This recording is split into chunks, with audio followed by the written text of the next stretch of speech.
Dr. Choudhary, who is a consultant gynecologist and specialist in reproductive medicine at Newcastle Fertility Centre. And she was awarded a PhD degree from Newcastle University, studying gene expression in early human embryo development and assessing factors that influence embryo donation for research. And that's her key research area, the reproductive ethics, gamete, embryo, or mitochondrial donation, and reproductive aging. And she will give us answers on the question whether maternal germline factors are associated with aneuploid miscarriage. And we're looking forward to that talk. Thank you, ESHRE and SIG Implantation and Early Pregnancy Committee for the kind invite to give the talk today. Welcome to you all from Newcastle in UK. Today's presentation is based upon our article due to be published soon in Human Reproduction Update Journal, but now it's available online as an advanced access. The previous speaker summarized the existing evidence of genetic factors linked to euploid pregnancy losses. This talk will be focusing on maternal germline and meiotic errors that may be attributed to aneuploidy losses. I've got nothing to disclose. Couples with recurrent miscarriage are likely to be carriers of structural balance chromosomal abnormality. The incidence in the background population is reported to be around 0.7%, which increases to 2.2% after one miscarriage and goes further up to 4.8% after 2 miscarriages and increases to 5.2% after 3 miscarriages. Hence, you would see that most of the professional bodies would recommend a definition of recurrent miscarriage as 2 or more losses. Although structural chromosomal aberrations can result in unbalanced translocation-related losses, most important causative factor for aneuploidy pregnancy losses is reproductive aging. We know that as age increases, the pregnancy chance starts to decline. And as you can see, miscarriage starts to increase. As age increases, the trisomic pregnancy losses has a concomitant significantly steep rise. Of the 3 trisomic losses that I've highlighted here, which are the common ones, trisomy 16 is the most common chromosomal cause of miscarriage, and it is not compatible with life. Compared to that, trisomy 21 can result in live birth. So why do we worry so much about age-related aneuploidy risk? That is, if we look at this graph, this is over time from England and Wales Office of National Statistics data. This shows that over the decades, the mean age for both women and men of becoming parents has steadily increased. Since 1990, the conception rate for women aged 35 to 39 years and 40 and over has almost doubled, whereas even 30 to 34 years, there has been an increase seen to 1/3 rise. Similar to the natural conception rate, in the IVF population, this is the HFEA data, which regulates all the IVF cycles in the UK. You can see the number of 40 years plus seeking treatment has gone tremendously high from 1991 till 2019 data. And this is mirrored by the European data. So these 3 bars you can see relates to 2000, 2010, and 2016 data. And this is 30 to 34 years, 35 to 39, and for over 40 years. And looking at the orange bar, you can see that the trend definitely shows that maternal age for conception has risen significantly. When we look at maternal age, this is the EuroCat data from the European Platform for Rare Disease and Congenital Anomaly. And you can see here is listed different countries within the European Union.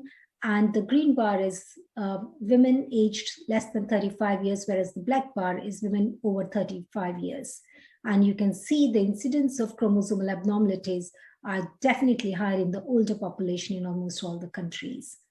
So when we know that, what is the proportion of embryos that are not aneuploidy? Literature suggests that almost 50 to 70% of all embryos are aneuploid, that is, they have a numerical error in their chromosome numbers. But what we see, the trisomic pregnancy losses or the term are just the tip of the iceberg. Vast majority of aneuploid embryos will fail to implant, and most of them may be very, very early pregnancy losses due to loss of chromosome or a gain of chromosome, causing aneuploidy. We know that chromosomal numbers come from two genomes, the parental genomes, that is the maternal and the paternal chromosomes. And segregation errors can happen, resulting in aneuploidy from any of those genomes. However, 95% of aneuploidy embryos are maternally derived. Hence, we decided to focus on maternal germline factors for aneuploidy losses for our systematic review. So why does aneuploidy losses are so common from maternal derivation in the oocytes? So let's look at how that happens in oocyte to cause these errors. So cohesin is shown as the purple color circles you can see. Cohesin is a protein, which is a spindle checkpoint protein that holds the sister chromatids together until it's time for them to separate. This is a two-step process for removal of this cohesin. The protease separase comes in and removes the cohesin from the arms to allow the homologous chromosomes to separate out and segregate. And this is anaphase 1, and you can see that would result in the first polar body extrusion. Next, what happens is the metaphase 1, and subsequent to that, the protease separase again acts on the centromeres this time to allow these sister segregation after fertilization in anaphase 2. So as the sperm enters the egg, as you can see, the second chromosome is separated out into the polar body. Most of the aneuploidy losses happens in anaphase 1 when the chromosome segregation errors can occur. This video demonstrates how the meiotic errors can happen when the chromosome non-disjunction occurs. In the first video, you can see how the chromosomes are aligned in the midline quite appropriately. And then when they're pulled apart, this is a polar body forming here, and that's the main chromosome. All the chromosomes are neatly packed away, so there's likelihood of a euploid embryo forming. Whereas in the other video, you can see that there is scattering of the chromosomes throughout the embryo, and as it is separating out from the polar body, it's separated all over, which can result in either a gain or loss of chromosome, making it error prone for chromosome aberrations. In our laboratory, research laboratory, we looked at this premature separation of sister centromeres. And what we found is that if a woman is, say, 30 years or younger, almost 9% or less than 10% of the oocytes will be aneuploid, whereas when they are older, more than 50% of them will be aneuploid. Although these chromosome segregation errors in oocyte may be sporadic events secondary to advancing maternal age, there is increasing evidence to suggest that possible underlying maternal genetic influences contribute to this. And hence, we hypothesize that germline factors independent of maternal age might increase the risk of non-disjunction and cause pregnancy losses and miscarriage. So we decided to find out more about it. Our objective was to critically appraise the existing literature to identify any maternal germline factors associated with pregnancy loss secondary to embryo aneuploidy. So this busy slide shows the inclusion and exclusion criteria. We included only human studies. We did not include any mouse or animal studies which looked at aneuploidy losses.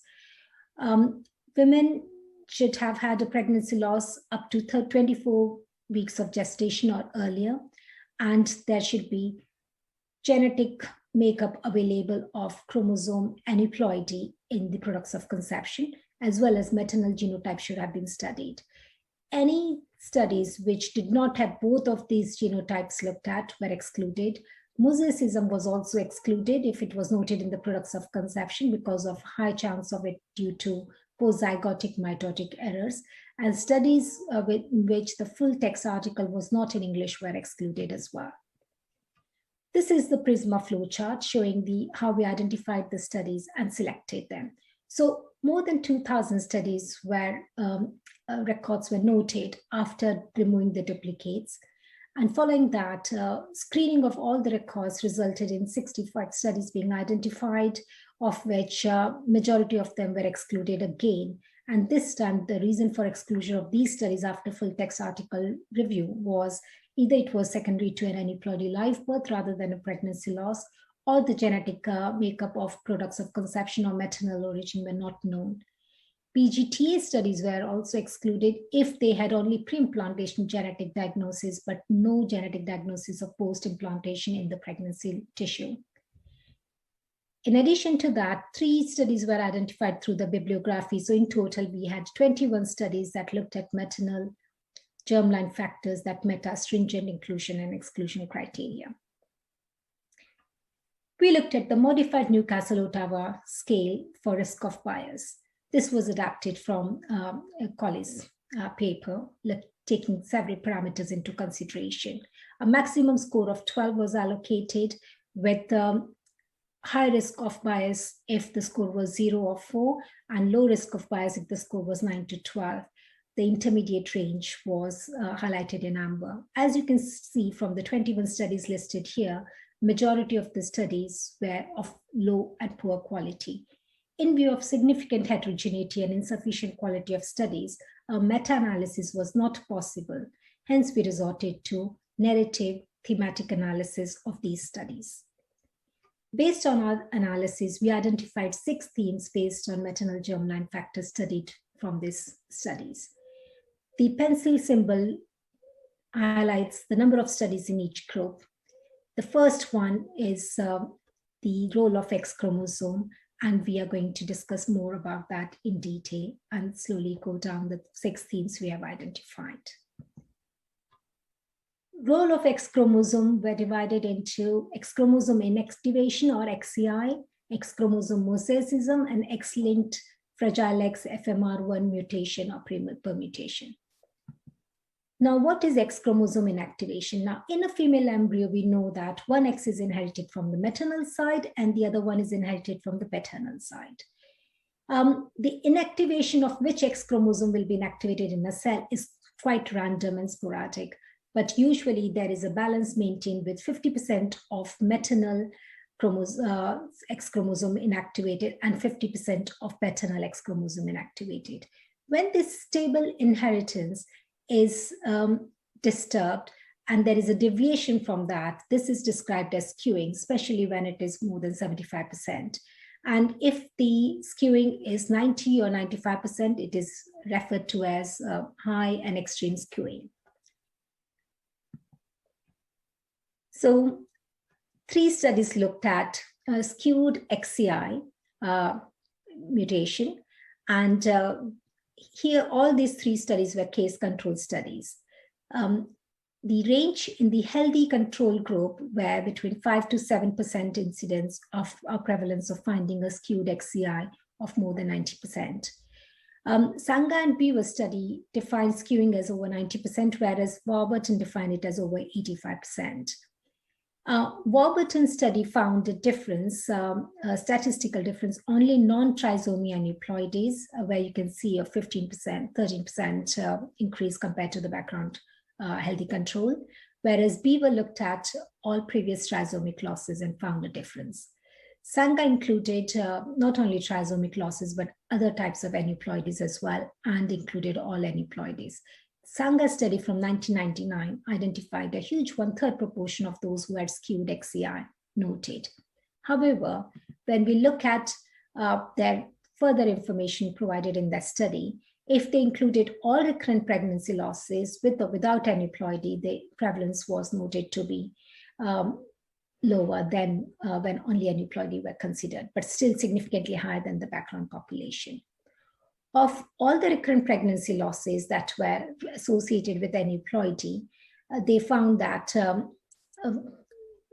almost 80% of those with aneuploidy losses had skewed XCI noted, whereas in those who had no XCI, that is less than 90% X chromosome inactivation, 1/3 of them had aneuploidy loss. They also looked at the maternal age and noted that actually those with extensive or extremely skewed XCI had a lower maternal age of 32 years compared to 34 years for the other group, and thus suggesting that spontaneous miscarriage from this population was unlikely to be related to age-related effect. X chromosome mosaicism was studied only in one study, and it did not reach statistical significance. It was a small sample cohort study of 18 women. The interesting finding, which one would expect, was that there was a higher incidence of diminished ovarian reserve found in women with mosaicism of the X chromosome of 44% compared to healthy control group, where it was 10%. Aneuploidy losses were significantly higher in those with diminished ovarian reserve associated with mosaics at 74% versus those who were mosaics but did not have diminished ovarian reserve found to be 43%. X-linked FMR1 mutation, CGG repeats length were looked at, and there was a trend and possible association noted by this one single study. However, it did not reach statistical significance, as you can see from the odds ratio in the confidence interval. They compared the trisomic losses versus an euploid pregnancy losses to see if there was an association noted. The second germline factor that we looked at was synaptonemal complex. Now, what is a synaptonemal complex? It is a protein structure that binds the homologous chromosomes together. So this one are the homologous chromosomes, and the middle bit is the synaptonemal complex. It consists of two lateral elements, one central element, and the transverse filaments. This is a structure which enables sister chromatid to use stabilized, to keep them stabilized, and is a bivalent structure during prophase of meiosis 1. It is quite essential for recombination and accurate division of the chromosomes and maintain the stabilization. At the end of prophase 1 in meiosis 1, this complex disintegrates and disassembles, leading the primordial oocyte to be held in suspension in the dictate phase of M1 till the follicular development gets reactivated. Any non-disjunction errors can cause chromosome aberrations, and two case-control studies looked at it. Mizutani was a case-control study, and they found 60% aneuploidy losses in recurrent pregnancy losses, and one case of CYP3 variant polymorphism noted in the control group, as well as one in the patient group who had an aneuploidy loss. So it was not found to be associated. Hannah et al. Was a cohort study with a significantly higher aneuploidy loss as well, of 90%, almost 80%, but they did not identify any variant. Hence, this could not be explained. Similar to synaptonemal complex, spindle integrity can result in aneuploidy losses. And one of the genes that was studied, and the study that met our inclusion criteria, was published recently in 2020 by Yoshiara group. They looked at STAG3 SNP variants, which is a stromal antigen 3 gene, which is a meiosis-specific gene and is crucial for binding cohesin for maintaining spindle integrity.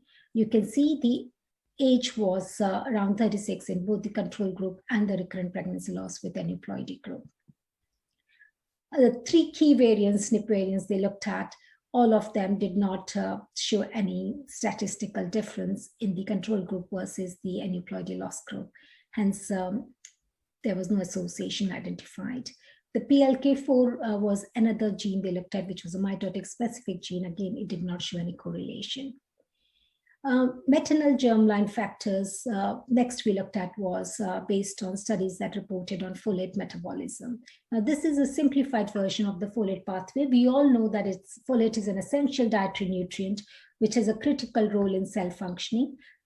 Particularly, what happens is it acts on the MTHFR, which does the methionine pathway and results in nucleotide synthesis, DNA methylation, and subsequently results in DNA stability.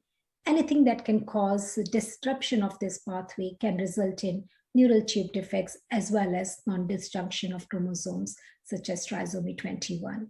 Hence, we know that folate is very important as a preconception supplementation as well as during early pregnancy. 3 studies looked at the folate pathway and aneuploid loss, as highlighted here. Bianca study was a case series of 4 unrelated women, and all 4 were noted to have the MTHFR polymorphism variant noted. So a high incidence of that. Kim's study was a case control study comparing control group versus recurrent pregnancy loss group, and they looked at 2 MTHFR polymorphism variants that showed double the likelihood of being present in those with aneuploidy losses compared to 25 to 27% in the control group. Similarly, Hessall study looked at all the trisomic losses, but they did not find an increase in the MTHFR mutation in all of those, except for trisomy 18, where they found a significant increase, as mentioned here, of the 2 variants they looked at. Their theory was that probably there is a selective meiotic non-disjunction due to folate metabolism on chromosome 18, but it was a small sample size, so one cannot confirm based on this study.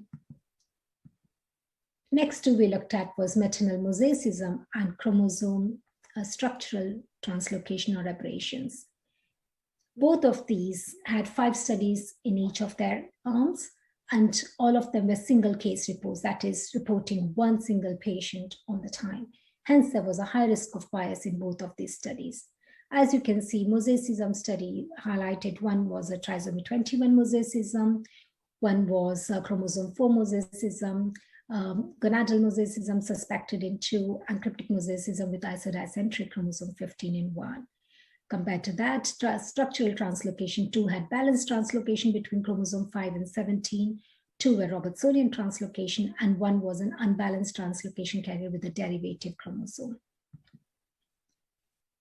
So based on our systematic review, what we identified was that there are some studies which have looked at maternal germline factors, but there are significant limitations to the study. There were lack of larger population studies. Our stringent criteria were met by a very few number of studies, and there was a high level of heterogeneity in the quality of these studies, along with low sample size. Majority of the eligible studies used very old technology for genetic assessment, such as karyotyping and FISH.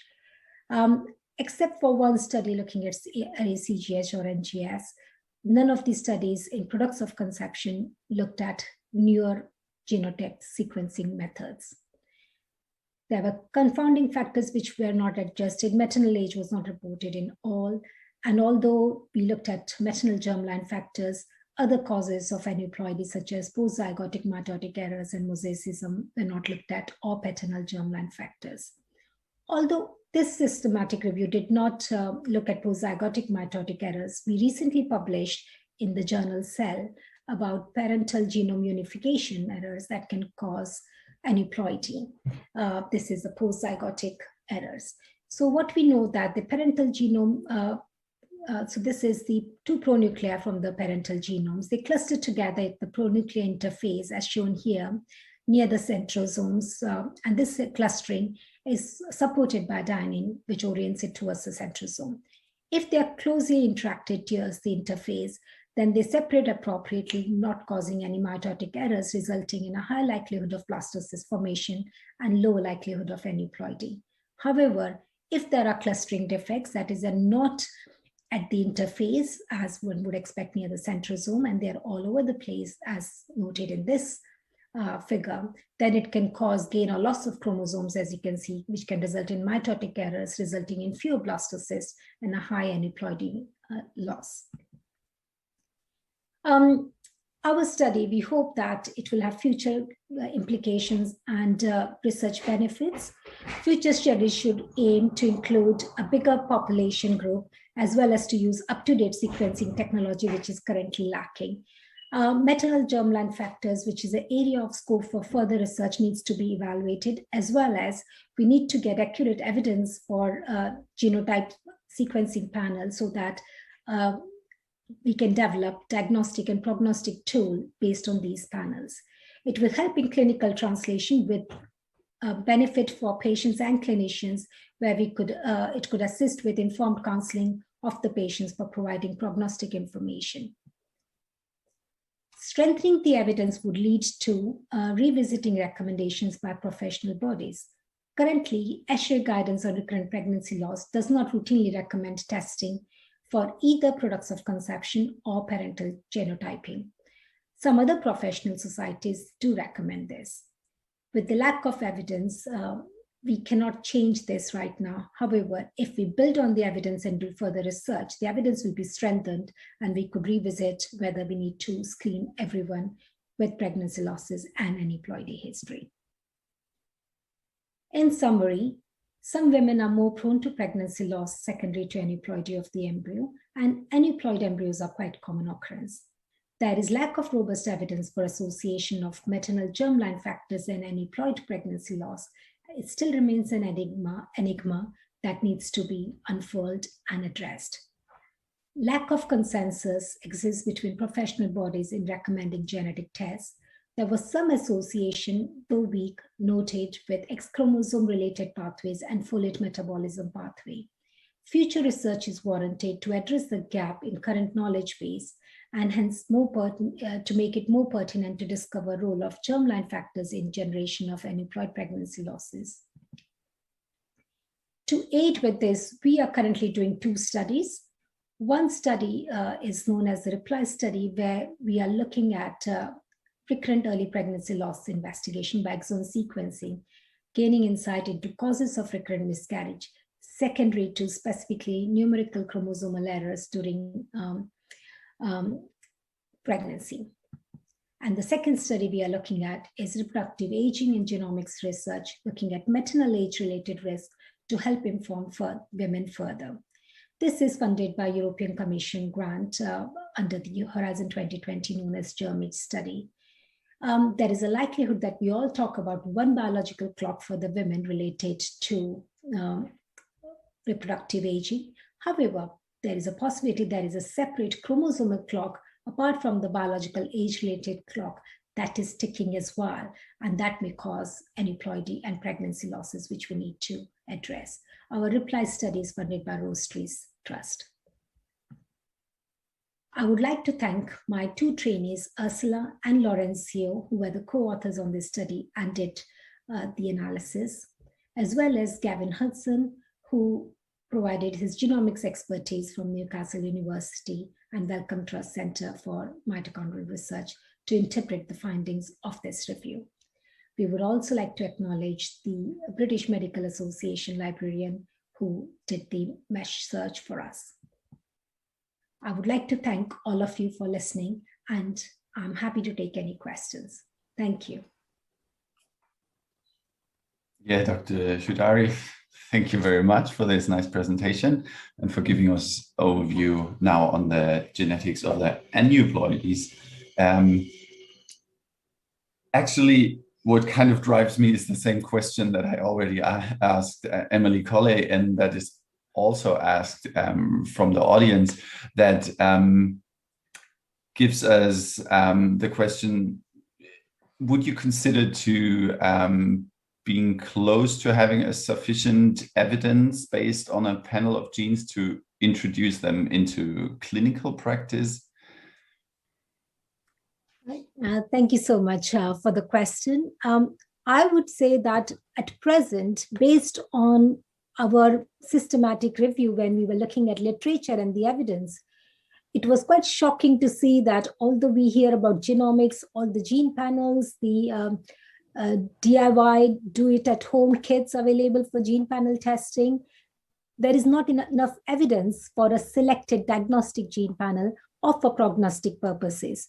So I think we are a little bit away from recommending a specific group of genes, but it is very important and crucial that we do look at it and build up the evidence by doing further research into it.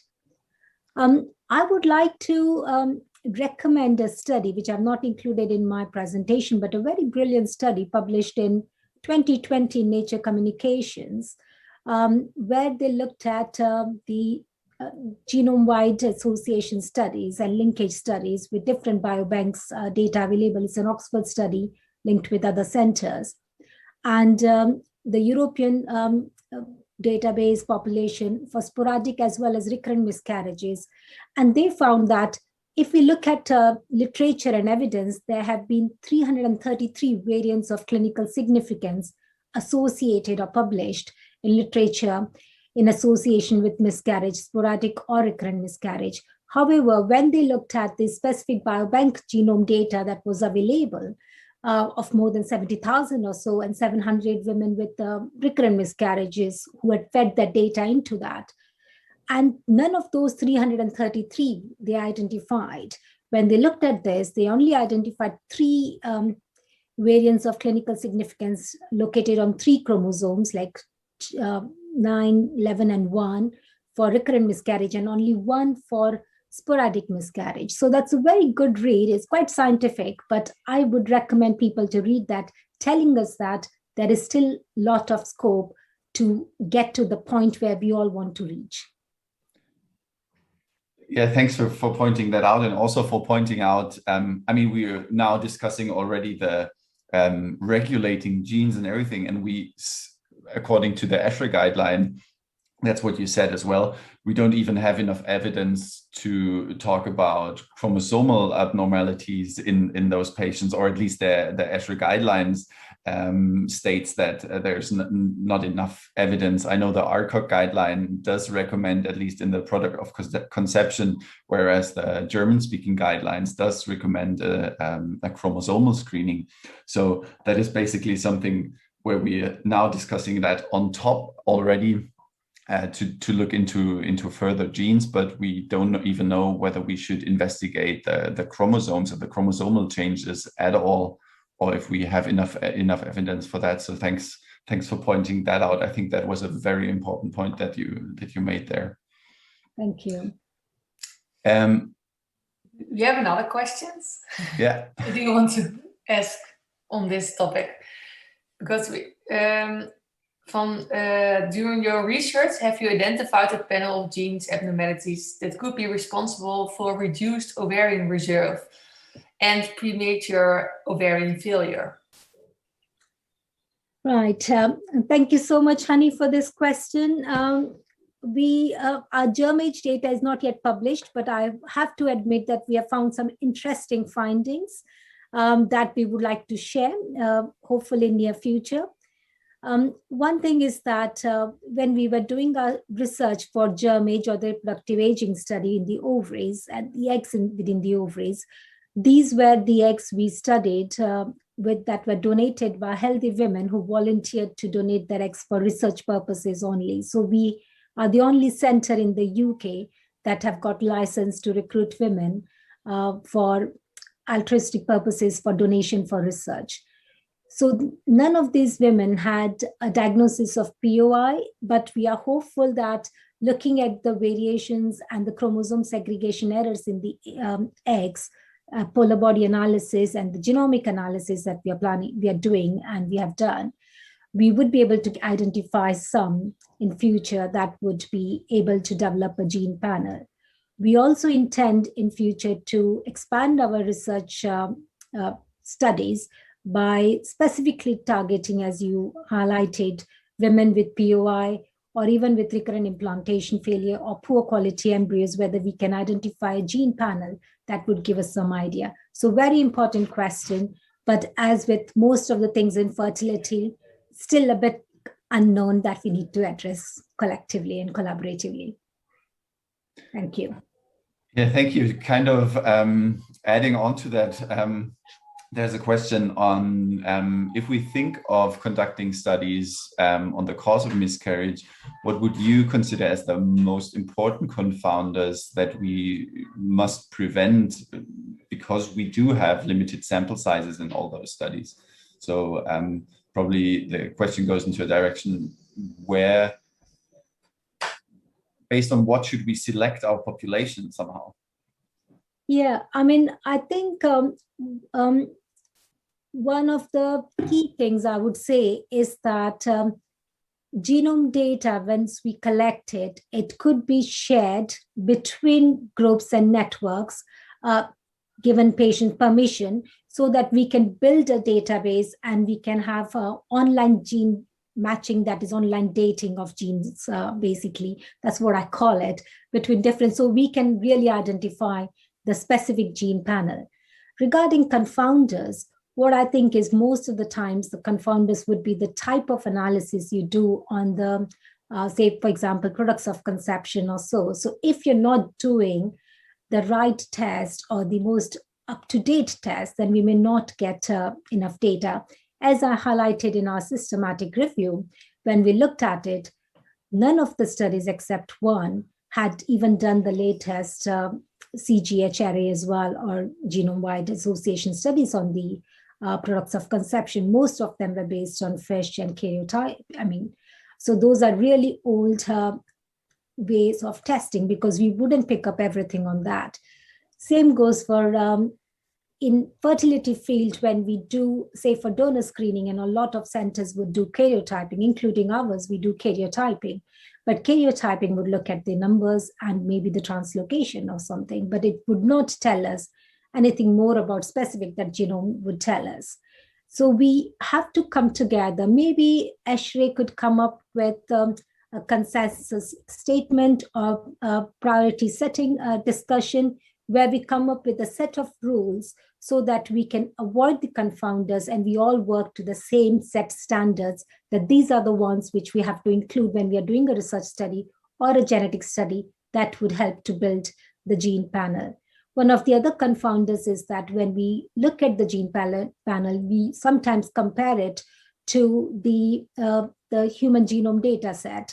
But when we look at the general population data set, the composite genome data set, it may miss something which is which could be picked up by having a familial control. So that's one of the thought process that we have, that maybe familial pedigree should be looked at, which would be better than using general population control to identify and segregate variants based on pedigree. Thank you. And another question I would like to ask you, if we talk about recurrent pregnancy loss, I mean, we're doing research, a lot of research on the immunology of recurrent pregnancy loss. And then there's always the question whether we should look at the idiopathic causes or whether we should look at the general population, because of course you can have an uterine anatomy aberration, and you can have immunological aberration. Same goes for the genes, right? So would you say we should study to link things to recurrent pregnancy loss, for example? Should we study in an idiopathic population, or is the general population, is that actually enough, in your opinion? I think we should have both types. So basically, as we were talking about, like some of the studies that we looked at had compared with healthy controls who never had a pregnancy loss before, like healthy fertile controls. Others looked at those who had a pregnancy loss but were euploid. That will be what will be classed as an idiopathic pregnancy loss and no other causative factor, because a lot of other reasons why it could happen. And some looked at the aneuploidy pregnancy losses. So maybe we have to have that we can compare all these different groups and phenotypes, so that we can come up with what are the genotype mutations that causes this different type of a phenotype. And that's when we would have less of unexplained or idiopathic and more of an explained pathology or pathogenesis for pregnancy losses. And one also needs to know that the miscarriages and mutations may happen not only because of the germline mutations, but also non-genetic causes, or something not inherited, but de novo mutations, or from paternal factors. Paternal genome for miscarriage is very ill-studied so far, and poorly understood. That needs to be looked at. Yes, super nice. I think that is a super important point, to actually go wide on what we are comparing, and is important for the future. And the question is also from the audience is, how could we increase the size of genomic studies? Would it help? And that's probably what we are here for as well in the pre-Congress course, to get international consortia, or what other approaches would there be to, in your opinion, to get just more data, because all it lacks is the group size in the end, right? Yeah, I think that's a very good question. And what I would say is that, say, for instance, the simplest example is everyone talks about systematic reviews, and ours was one of those. So in systematic review, when we are planning to do a systematic review and meta-analysis, we have a predefined criteria that we are going to look at, and then we have a set of objectives, and that we work towards it. Similarly, what I think is, if we are planning to do genome studies, and with looking at the heterogeneity in the studies that we find, clinical heterogeneity, the statistical heterogeneity and all that, what we need to do is we have to come together and come up with predefined set criteria that for genome-wide study in recurrent pregnancy loss or recurrent implantation failure, or whatever we want to study, we would all come together. Because once a genome data is sequenced and is ready, then if we have predetermined criteria that we are going to look at, say, GeneTech's portal or this, how are we going to identify, and what is a minor allele frequency we are going to look at to identify good possible candidates genes, then we can work together and then collaboratively look at the data in the same at the same time, and even later on combine them together.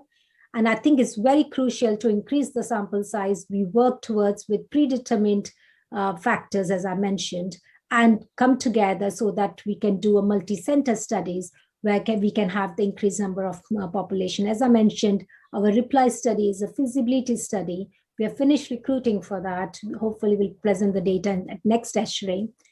And we are looking at doing a multi-center study specifically for a targeted predefined population, so that we can increase the numbers, because this was only 20. So if we just publish 20, we would again be in the same with a small sample size, not enough patients to conclude. So if we come together for a multi-center study, we may be able to get more answers and more robust answer and more robust evidence to strengthen our case going forward. Thank you. Perfect. Thank you very much. Yes, I think thank you for your interesting talk. And also in the beginning, you started about the advanced maternal age. I think that's also the key. Maybe we should focus on that for the prevention of miscarriage. Absolutely right. Thank you for picking that up. Maternal aging, as we know, if you look at the population statistics across the world, it's increasing. Women are having children later, having less number of kids. Total fertility rate is declining, which may at one point be irreplaceable to replace the current population with an aging population. So it's very important that we create fertility awareness and help women plan their fertility the same way we advise women for family planning for years and years. We should also be concurrently be advising about fertility planning. On that note, I would also like to mention that we are doing a little study, which is called as FERT-Plan study, where we are seeking views of women who are 30 years or over and on contraception to see what is the reason they are delaying their pregnancy, and are they aware of their fertility? What are the chances of success? Because there are a lot of misnomers about the success with IVF and all, and do they want families? So we are looking at fertility planning survey, a qualitative study. So we are trying to cover all grounds, from science to clinical aspects, as well as prevention aspects as well. I really like that study. So that's really looking forward to the results of that. Thank you. So I think we have no more questions left from the audience, and we started a little bit earlier with your presentation. So we think we're going to start earlier with the lunch break. So we will back the third session at 1:30. So again, really thank you for your interesting talk, and see everyone back at 1:30. Thank you, and my pleasure.